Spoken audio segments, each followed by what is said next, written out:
Most of you think an airport is just a place where you pay $20 for a soggy sandwich.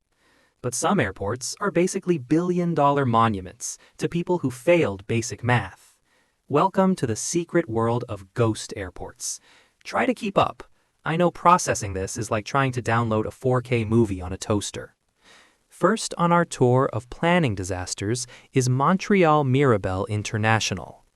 In the 70s, the Canadian government decided they needed the biggest airport in the world.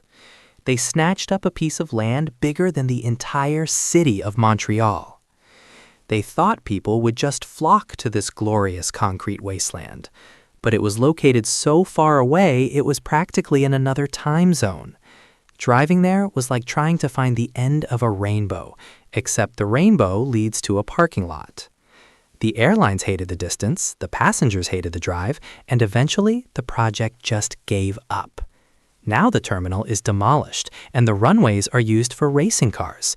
It's basically the world's most expensive drag strip for human monkeys with fast cars. Speaking of expensive mistakes, let's look at Ciudad Real Central in Spain. This place cost over $1 billion to build. It was meant to be the first private international airport in the country. It had a runway long enough to land a space shuttle. It had a high-speed rail link that probably cost more than your entire family tree.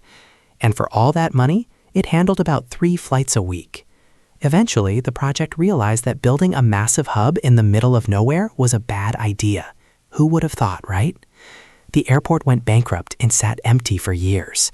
In 2015, a group of investors tried to buy it for $10,000.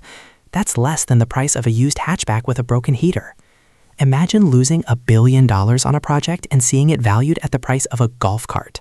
It's like trying to fit a hippo into a toaster and being surprised when the kitchen explodes. Next, we have Nicosia International in Cyprus. This one isn't just empty, it's a literal no man's land.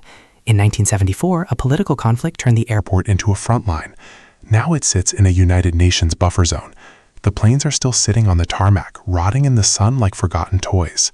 The terminal is full of bird feathers and broken glass. It's a time capsule from an era where people actually thought bell-bottoms looked good. Wait, I can see your eyes glazing over. Focus. Now let's talk about Berlin Brandenburg. This airport wasn't a ghost because of war or bad location. It was a ghost because the technical management was a spectacular disaster of red tape. It was supposed to open in 2012, but every time they turned on the lights, something glitched or fell off a wall. They built thousands of rooms, but the smoke exhaust system didn't actually work. For nearly a decade, it was a fully finished airport with 0 passengers. They had to run empty trains to the basement just to keep the tracks from rusting. They kept the lights on for years in an empty building because the control system was a mess. Basically, it was a multi-billion-dollar nightlight for the city of Berlin. If you can even handle this much absurdity, let's head to China. They have entire cities sitting empty, so of course they have ghost airports too. Look at Kangbashi in Orders. It's a shiny, modern airport built for a city that was supposed to house 1 million people, but nobody moved in for years. So the airport spends its days waiting for passengers who are never coming. It's like throwing a birthday party and realizing you don't actually have any friends. Why do these exist? Because management loves spending tax money on shiny things they don't need. They build them, they realize they're useless, and then they leave them to rot. So the next time you're complaining about a layover, just be glad you're in a building that actually works. Now go click on something else before your brain leaks out of your ears.